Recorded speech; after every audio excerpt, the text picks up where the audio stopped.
This will serve as the summary of our plant design entitled Modernized Sugar Refinery Operations Design, Improving Yield, Selectivity, and Cost Efficiency.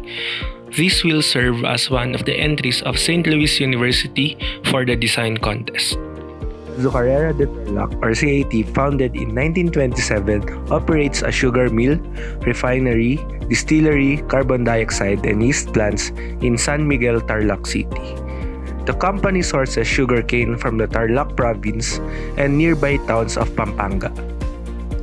CAT's diverse product portfolio includes refined sugar, alcohol, liquid carbon dioxide, and crude dried yeast. Its annual cycle includes a milling season from November to March or April and followed by a repair season from April to October.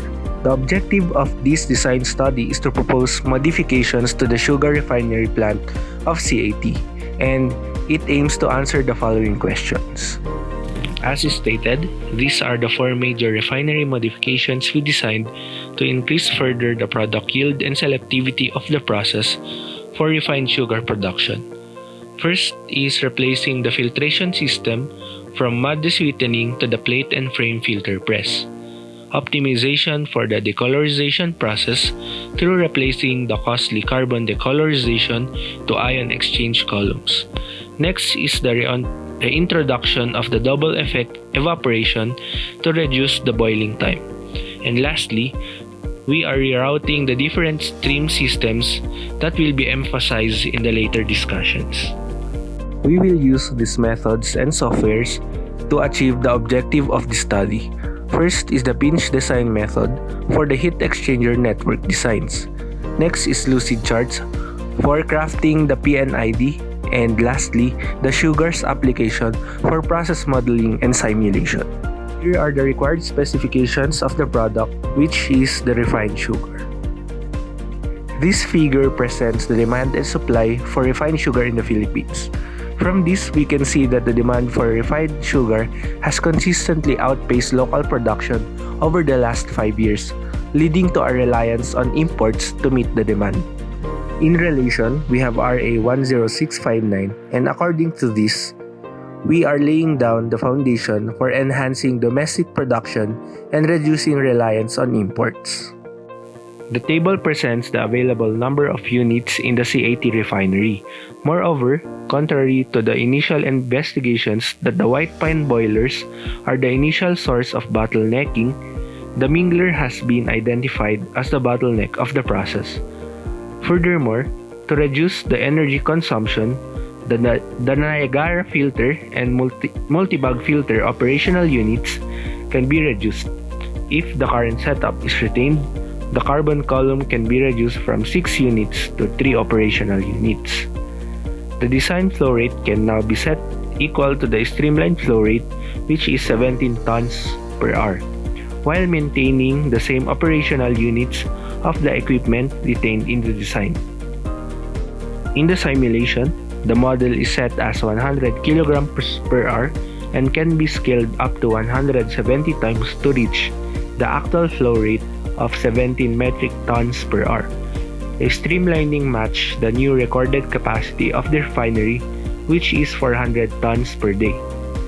The process flow diagrams of each area are shown on the screen with alternating configurations from the current to the proposed design. The affination station has several rerouting for the sweet water. In Area 200, it is notable that the mud desweeteners are replaced with PFFP and the carbon column is changed to an ion exchange column. The existing process has no double evaporation, thus the crystallizer or centrifuge cannot fully separate the sucrose crystal, producing less refined sugar, and therefore, we incorporated double effect evaporators.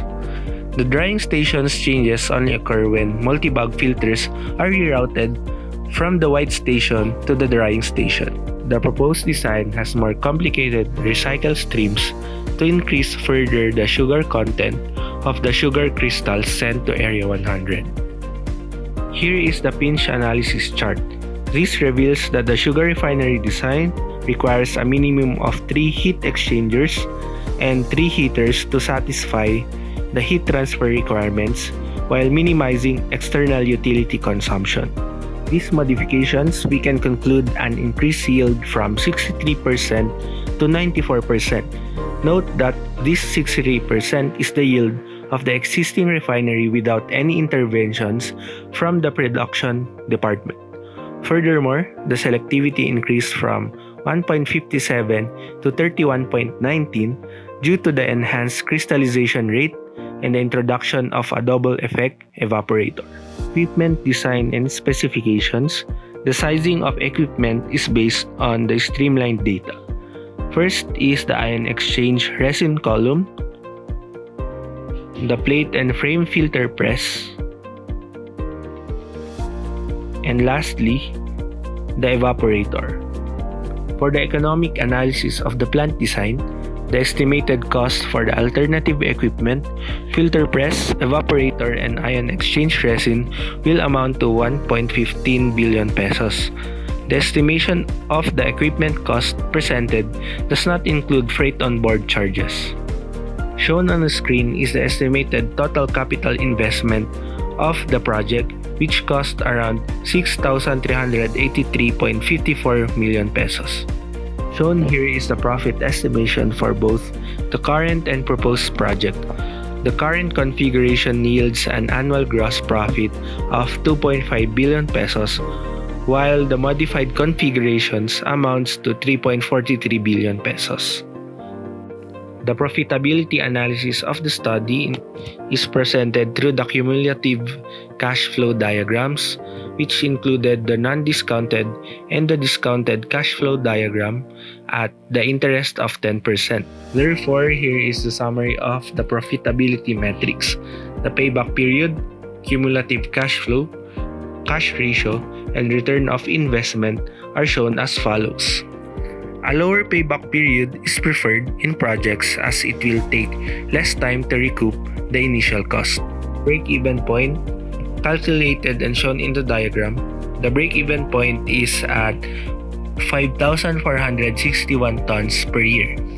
Producing above this amount yields a profit, while producing less results in losses. For the flow plans and layout, the original placement of the carbon columns was replaced with ion exchange columns.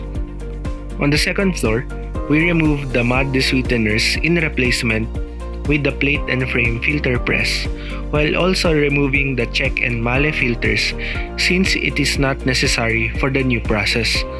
Lastly, we introduced the double effect evaporators located on the third floor. These are the new PNIDs of the proposed design of Central Azucarera de Tarlac, which are integrated with the new equipment, namely the ion exchange resin column, the plate and frame filter press, and the double effect evaporators. Note that in the PNIDs, there are several sampling stations located on each areas which are prescribed by the Quality Assurance Department. Therefore, we conclude that the plant design still ensures that the refined sugar meets the standard quality. Next is streamlining has resulted in an increase in production output from 10.29 to 16.42 tons per hour, with yield enhancement from 60% to 96%. Based on the economic studies, there is also a 55.78% reduction in cost and a revenue increase of 33.41%. Therefore, there is an increased gross profit by 36.74%. Furthermore, there is an internal rate of return or IRR of 17.2%, and this affirms that the project's feasibility and profitability is high. And lastly, these are the recommendations outlined for the plant design study.